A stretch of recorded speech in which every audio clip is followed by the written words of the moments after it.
Poser un diagnostic de cancer, c'est fondamental. Ça repose beaucoup sur l'imagerie, ça repose aussi sur l'histologie, donc l'analyse au microscope des tissus, des cellules ou de la biologie. Ensuite, une fois que le diagnostic de cancer est posé, c'est très important de pouvoir savoir quelle est l'extension, si la maladie est locale, qui nécessitera un traitement chirurgical le plus souvent, ou si la maladie est d'emblée étendue, qui nécessitera d'autres types de traitements médicaux, comme de la chimiothérapie.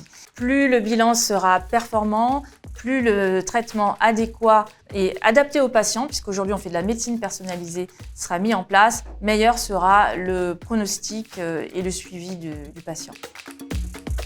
Alors aujourd'hui, il y a de nombreux examens d'imagerie qui sont utiles dans les bilans diagnostiques de cancer.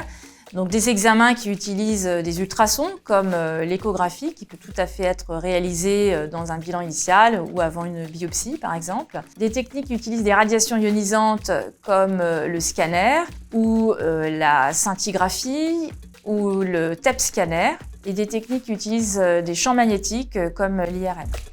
On a des scanners qui sont de plus en plus rapides, qui sont de plus en plus performants en termes de détection et de qualité d'image.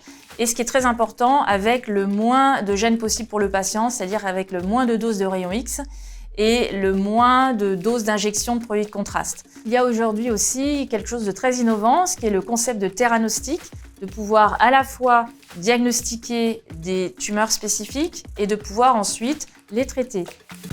Alors l'intelligence artificielle, on en parle, elle a atteint aussi le domaine de l'imagerie particulièrement, que ce soit dans le dépistage avec des techniques qui vont nous aider à mettre en évidence des anomalies que l'œil humain a du mal à voir ou parfois ne perçoit pas du tout. Également, ça nous permet d'analyser plus vite certaines images, d'aller même au-delà de l'image et de pouvoir affiner les diagnostics, de pouvoir emmagasiner un grand nombre de données pour aller plus loin dans la prise en charge. La recherche médicale en imagerie du cancer est fondamentale puisque c'est ça qui nous pousse et qui nous fait avancer sur la découverte de nouvelles techniques pour trouver des cancers de plus en plus tôt, pour pouvoir faire un diagnostic le plus facilement possible, d'être le moins invasif pour les patients et d'adapter le traitement le plus facilement possible. Et donc on a besoin de la recherche pour pouvoir faire profiter le plus possible les patients qui souffrent de cancer.